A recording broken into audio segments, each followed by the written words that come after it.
So you're asking me if I can truly eliminate Ty Wilson, D'Anthony Price, and Dontae Smiley at the 2-ring Rumble?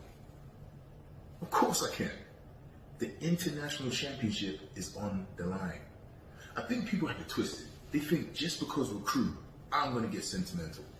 No. I mean, this isn't nothing personal.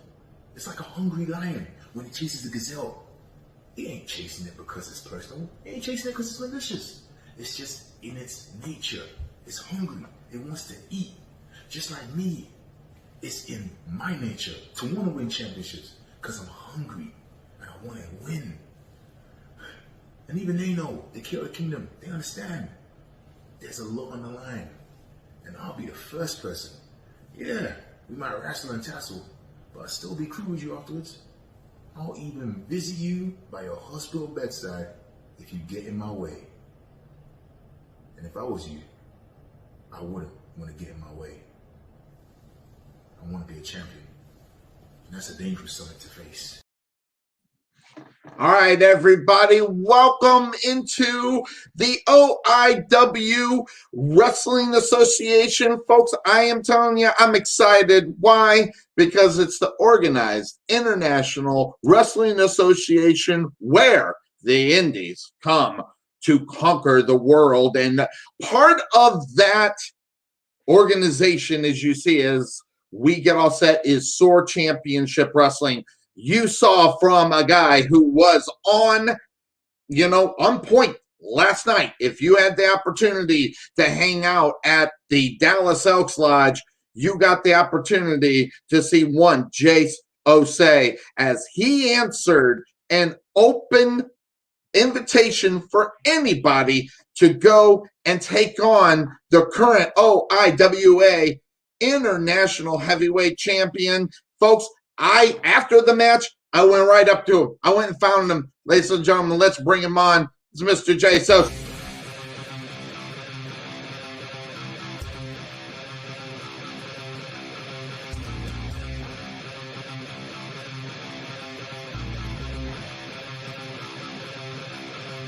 And we're all set, ready to go. We're making the connection right now with Jase Osei. Give us a moment. There he is. Jase, welcome into the show. Welcome into OIWA Wrestling Association. Thanks for taking the time, especially after last night. Hey, thank you for having me. Thank you for having me.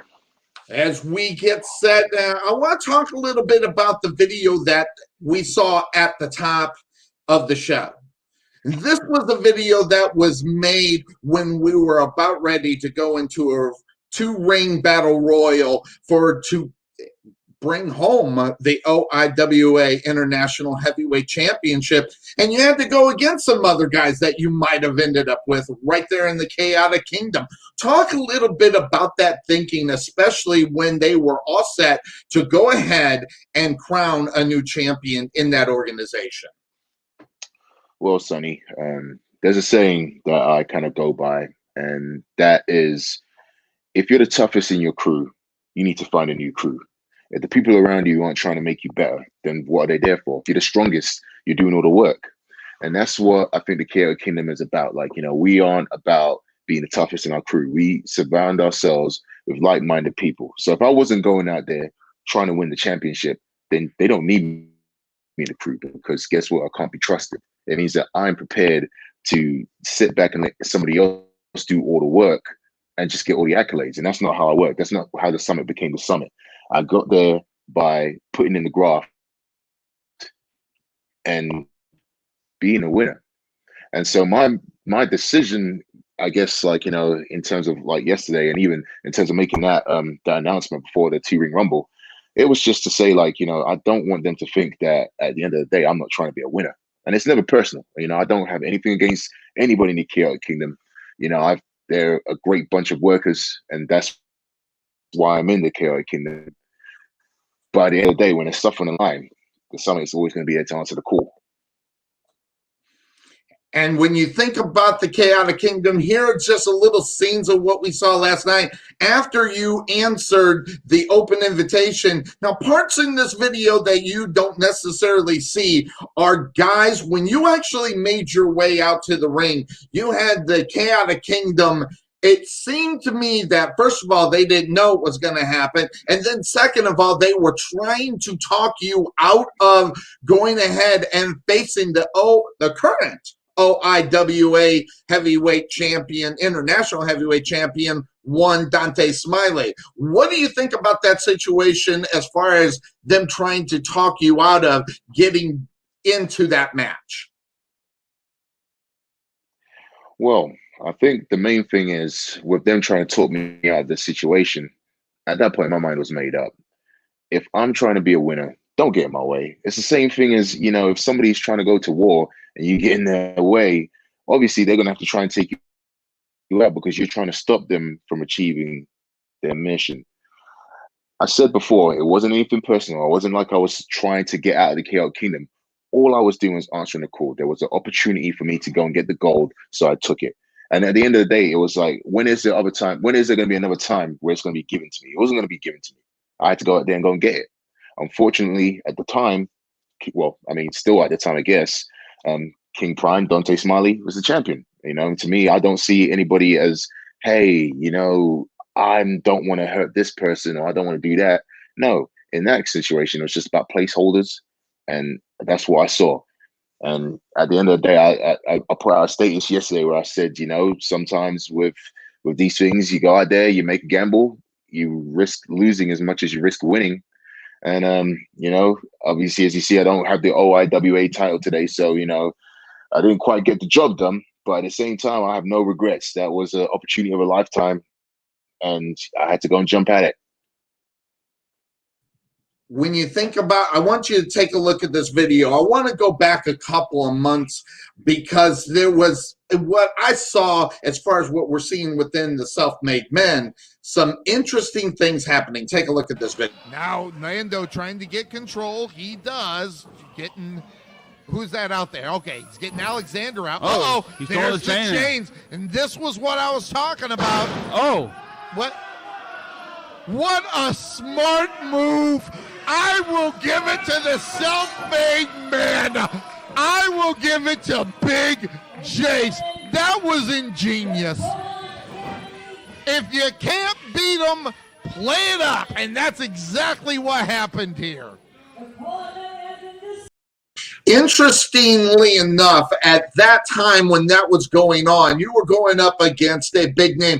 And just following where you've been, Jase, and a slow pace to that moment of yesterday, I've kind of seen a different look to you as far as, and actually at the top of the show with the video, a guy that's looking to stand out, a guy that's looking to be successful, a guy that wants to be a champion.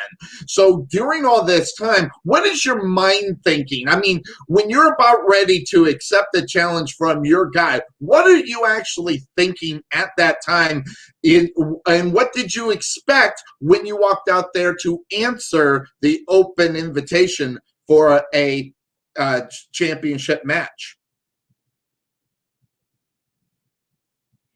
As I said, toughest in your crew. Like, if you're trying to find a challenge, I expected him to accept, because I would have thought to himself, like, again, I know King Prime, I know him very well, and I know that he's a man that, obviously wants to be a champion, but at the same time, he wants to be a champion that's challenged. So at that point right there, I knew if I went and answered the call, he had nothing else to do but to take the challenge, because, one of his guys has decided to come in the test. And, with that, he probably wanted to say, like, okay, cool, I wanted to establish the order in the kingdom, that I'm the top dog, and, you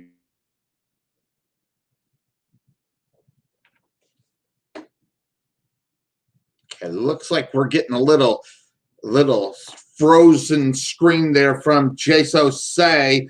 Hopefully we'll do is we'll have Jase try to make another connection. If he can hear me, I'm going to get him out and have him try to reconnect with us. But one of the interesting things when you think about what's been going on as far as the Chaotic Kingdom and what that whole organization's all about, this organization is about how they bring this organization or whatever the case may be to work together as far as one plan. And working together has got to be a part of that. And that's going to be one of the things that the Chaotic Kingdom and, of course, the guy that's leading that crew, which would be, one Dontae Smiley. So I guess I'm going to ask Jase, since we got him back, how is the relationship? What happened afterwards? I mean, once you go behind the curtain, we don't get to see it. What was the reaction to you actually doing it? And what is the state between the relationship between you and the OIWA International Heavyweight Champion Dontae Smiley? We talked about it. He asked me about what was my mindset about it, and I told him, and he said he respects it. At the end of the day, he understands that. He understands that when you're with a pack of wolves, you want people around you that are going to try and make you better. You want people around you that you can see that when you put them into a situation, they are going to go out there and answer the call. He knew that I'm ready to fight at all times. And that's a man you can trust, because it wasn't like I did it behind his back. I came to his face. I came out there. I stood out there face to face with him and said, look, I'm challenging you. There was no attack. There was no underhandedness. It was like, hey, look, this is a straight, man-on-man match. And he understood that, because at the end of the day, he knows that, look, there's no secrets about me. If there's a call out there, I'm going to answer it. So you can at all times know that you can trust the Summit Jase Osei, because the Summit Jase Osei, he lays all his cards out there. And so right now, that's over. I had my shot. It's done. And we're back to business. I've got to get to defending the tag team titles. He's going to go on and defend the OIWA belt. And at the same time, we're going to be the Chaotic Kingdom, and we're going to hold all the gold. That's how we do. Well, let's talk about that, Jase. As you know, your tag team partner, that, of course, D'Anthony Price, which also, obviously you guys holding the belts, you guys are the big mainframe right there as far as the tag team championship is concerned. Last night, as we saw D'Anthony Price take on Dean Fleming. Dean Fleming gets the victory. He gets the opportunity with a partner of his choosing to go after your championship. Talk a little bit about what you saw in that match last night, and obviously your expectations were to have D'Anthony Price win that match, but what are your expectations moving forward after the loss from D'Anthony Price? Well, I have a lot of feelings about that match. I did tell D'Anthony not to answer to Dean Fleming's provocation, because we all know that what he's trying to do. He was coming out there with childish statements, saying all these, insults and so forth. And I was telling D'Anthony, look, we're the champions. We have something that he wants. Absolutely. Now, let me just jump in there, because you did an interview not more than a week ago. Let me bring up that interview where you were talking about that. Bring that up. Asking me about Dean Fleming. The fact that he challenged me for the chance to face us for the tag team titles, and the fact that I ignored him. The Summit Jase Osei, I'm like an exclusive nightclub. People pay so much money to get in because they want to be part of an exclusive bunch of people. It's the same with me. If I accepted the challenge of every Tom, Dean, and Harry that said they wanted to face me, that doesn't do anything for me. It does something for them. And so I have to pick and choose my competitors carefully. I'm not saying that Dean isn't skilled enough. I'm saying that he wasn't in his right mind. He was making up all these reasons as to why he lost his North American Championship, and he's being emotional. I don't want to face someone who's emotional. I want to face someone who is ready to face the Summit, not being reactive. But that's besides the point. He offended my tag team partner, D'Anthony Price, and I never seen D'Anthony so mad. But I respect it, because before he's a competitor, he's a man.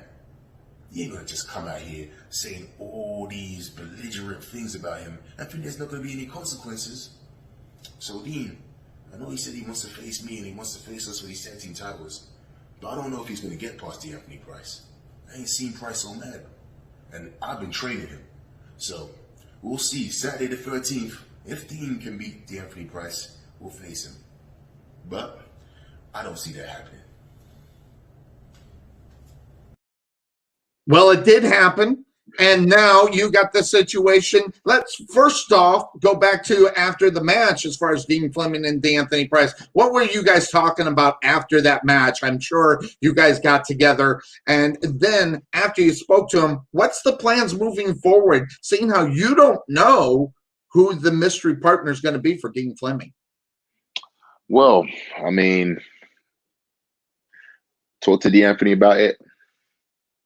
And obviously, you know, we had some words. You know, I told him that you can't be getting provoked. You know, if you're a self-made man, if you're part of the kingdom, you have to understand where we are. We always hold the cards in our hand. And if we hold the cards in our hand and somebody's trying to get it from us, we can't respond to their provocation. We cannot let them get into our heads, because that's not what made us champions. And so we kind of squared that away. And to Dean Fleming, I mean, to that point, you say he won the match yesterday, but what did he really win?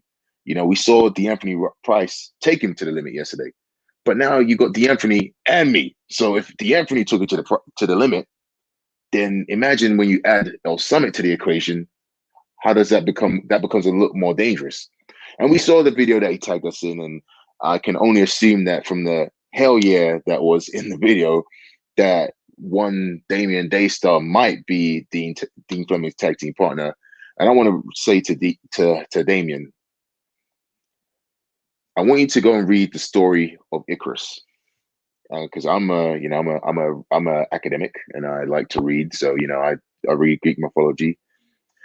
And the one thing about Icarus, right, is that, you know, he built these wings and he wanted to fly close to the sun. And he eventually did actually build those wings and fly close to the sun. But then he realized once he got to the sun, those wings melted and then he came crashing down to the earth. Damien, you're getting the chance to climb to the summit. You're getting the chance to face the self-made men. The one thing you have to understand is that even though you're making it to the top, it's a long way down. Don't be that guy, bro. Don't fall into Dean Fleming's trap, because he don't care about you, bro. And I do. That's why I'm telling you this. I care about you. If you come to the summit, if you come and face us, bro, yes, you get to have the chance to face us for this, but also you have the risk of falling all the way down and making a Damien Daystar shaped hole at the bottom of the mountain. Don't be that guy, bro. Interestingly enough, it could be Damien Daystar. It could be Kerwin. It could just be about anybody else. How do you prepare yourself for something like that that's going to be heading your way, seeing how you don't even know who it is? Look, at the end of the day, right, I don't need to know anything about my opponents. I know about me. I know about D'Anthony Price, and that's what makes us different.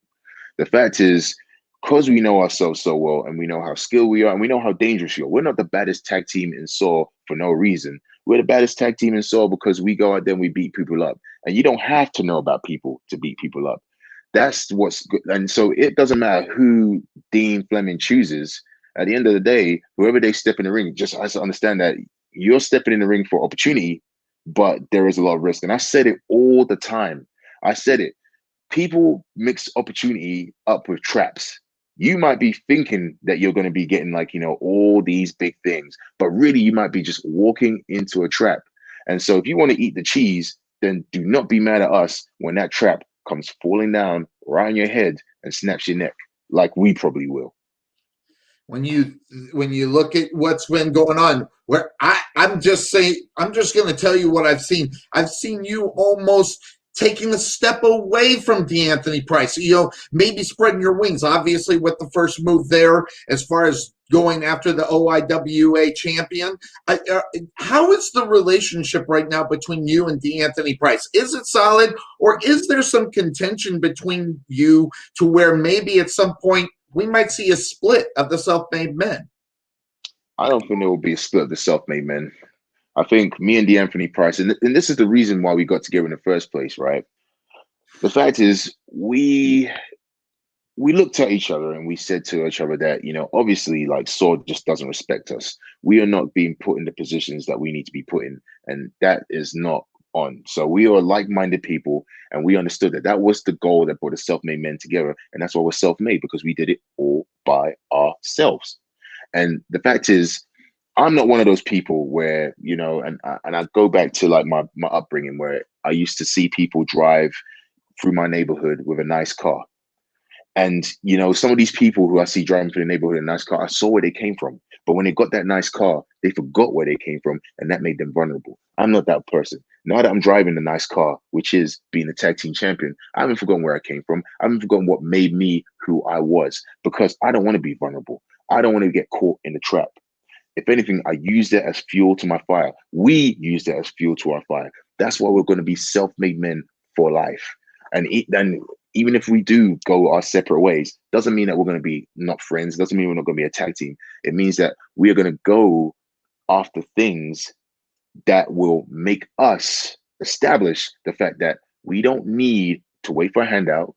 We don't need to wait for signatures. We'll go out there, do ourselves. And like Dean says, we won't be denied. We'll be undeniable. But in his case, it's unreliable. He is Big Jase. He is Jase Osei. He is the current SOAR Tag Team Champion. Jase, thanks for joining us here a little bit on the OIWA Special Report. Appreciate your time, my friend. Of course. Thank you.